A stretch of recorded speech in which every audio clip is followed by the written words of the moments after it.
Jesus Christ. What? You have a bed, What? you know. Yeah. Oh, fuck. Hey. I know. I mean, soft bed, fucking kitchen chair. Yeah, I fell asleep. Actually, I'm glad you're here. I need you to take care of something for me. Fuck you. No. No. No. No. No. I'm No. leaving. Wait, you are?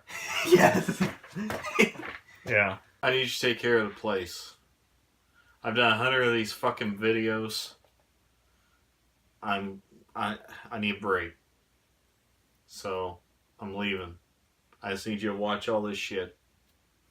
Make sure it doesn't get ripped off. Anybody who would be stealing shit now, all this is older than them. Well, how many people have you fucking murdered? My therapist said you couldn't talk about that. Alright, But yeah, I'm leaving. Don't touch anything, alright? Don't touch shit. You got that? Sure, yeah. Alright, I'm getting out of here. Okay. I'll see you. Hmm. Okay. Yeah, please. Please go ahead. Don't touch anything. Whatever you say. Don't let it hit your desk. Okay, let's see. What we got here? Ooh. Oh, that's a piece of shit. Jaws the Revenge. Porky's Revenge, even fucking worse. Batman 89, doesn't he have like 60 of those? Oh, what's this? Risky Business. A Tom Cruise movie? I fucking hate Tom Cruise. It's perfect!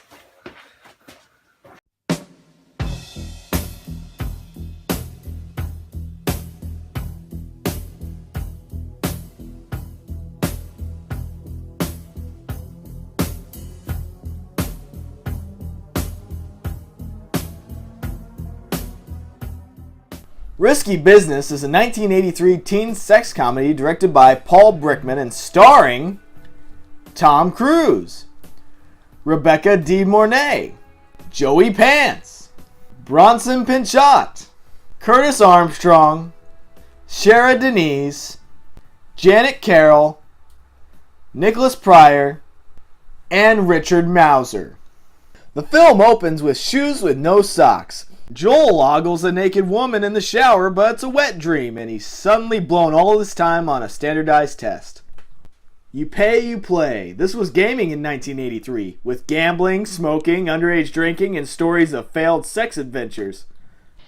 Every now and then, say what the fuck. Probably the best advice in film history. Joel's parents are heading out of town, and it's his chance to play adult, but he has to go through this hell to get there. Is that an NFL MVP trophy? Dad, you want me to start your car? Car will be fine, Joel. I mean, for the battery, I mean. Joel, please, you're not to use my car. You're not insured for it. Use the station wagon. He's going to use that car. Holy shit, goodbye liver. Wow, he sure is Princeton material. Here's an iconic scene for you.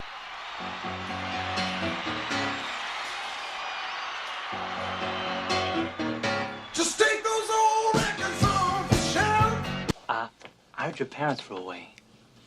Yeah. Thought maybe I could borrow a room. We don't have anywhere to go. Joel's a business guy. Why in the hell isn't he charging him for that room? Joel and Barry decide to split, and of course they're taking Dad's car. I can't believe Glenn bringing Stadweiler over like that. Why? Because he boffed Hendricks last week. You did? Yes, and then after the game Saturday, he fucked her. Do people still use the phrase boff anymore? Jordache. Joel's life coach Miles hangs out with Joel and looks for prostitutes for him since Mom and Dad are away. Hi, Jackie, this is Joel Goodson, 345 Remsen Glencoe. Hey. I'd like a good time in my home tonight. Bye! I would call him a dick, but that's funny shit right there. There's no number. Give me the number, goddammit. I'm telling you. Miles. There's no number. Why don't you just go buy another paper and get the number there? Hose, full bags, there's some symbolism for you. Later that night, Jackie shows up and Jackie is a feller. Joel decides not to go for it and pays Jackie $75 for his time and scores a number for Lana. Joel fails at beating off to his babysitter fantasy featuring a SWAT team and makes the call for Lana to come over. He passes out waiting for her, so she just walks right in. Are you ready for me, Ralph? Then they get it on. It's open! That's patriotic. Then the next morning, the bill comes up. You're kidding. No, I don't believe I am. Can I send it to you? Grandma and Grandpa paid for Joel to get some pussy. Joel gets back and Lana has gone along with the glass football thingy. Hey, Mr. What the fuck? I mean, what about exploring the dark side and all that, or was that just bullshit? That was just bullshit, Joel. At least he's honest.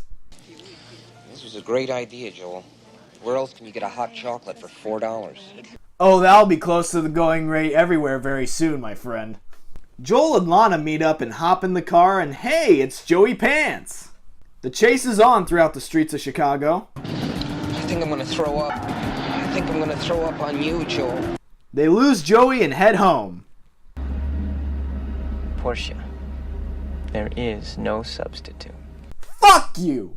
The next morning, Joel and Lana have a discussion about getting the glass thing. Then he heads to school as Lana inventories everything in the house. She then borrows the Porsche and heads to the train station. After school, Joel runs into Glenn and learns that Lana's friend Vicky has been doing some work in the house. Here. What is this for? 50 goes to the house. You're the house. Hell, just give it to Lana to cover his tab. Joel throws them out, but Joey Pants shows up and the girls tell him that Joel's their new pimp, leading to a little talk between Joel and Joey. In a sluggish economy, never, ever fuck with another man's livelihood. Joel agrees to let them spend the night and they decide to get high and grab some ice cream. Lana offers Joel a business opportunity, sharing a bit of backstory and then... No! Please stop! Please stop! Crisis averted. Well, that sucks. The next day, Joel takes the car to the shop, assaults a school nurse, and he's suspended. He goes to Lana's, getting a hug, and then they go into business together. The talent arrives at the house as Joel goes pimp in the suburbs. It's a whorehouse party night at Joel's place, and everyone is there, including Princeton admission interviewer Richard Mauser. The interview doesn't go great, so Joel calls fuck it. There's one thing I've learned in all my years. Sometimes you gotta say, what the fuck? Lana wants to boff on a train, so they grab a bite, then boff on a train.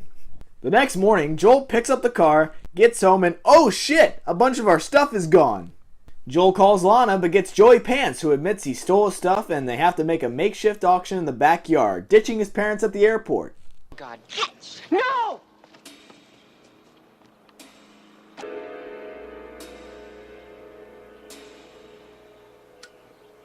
Touchdown, Team Pimp! Joel and Barry quickly put everything back and the parents arrive home. Phew, looks like Joel got away with it. What happened to my egg? What do you mean? There's a crack in it. Busted. This is so damned irresponsible of you. We'll get another one. Joel will pay for it. Just wait until she finds out how you're gonna pay for a new one.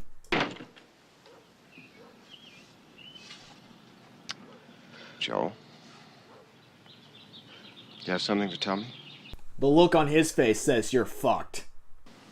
Princeton can use a guy like Joel? What? Princeton can use a guy like Joel. So Richard Mauser got his dick wet and now Joel is going to Princeton. That's still not nearly as bad as what Aunt Becky did. And we end up with Joel making this point. Was our night together just a setup with Vicky and Guido? No. Then why was she going through the house pricing shit? Risky Business has been called the Citizen Kane of teen sex comedies, with good reason. The film represents these turning points in a teen's life. The pressures of figuring out their future, and the pressures of how to get boff this weekend.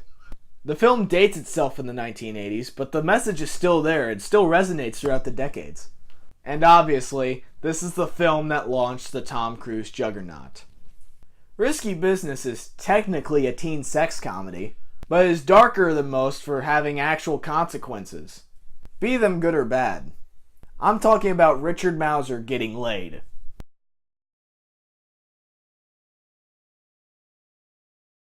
And you know what I have to do now.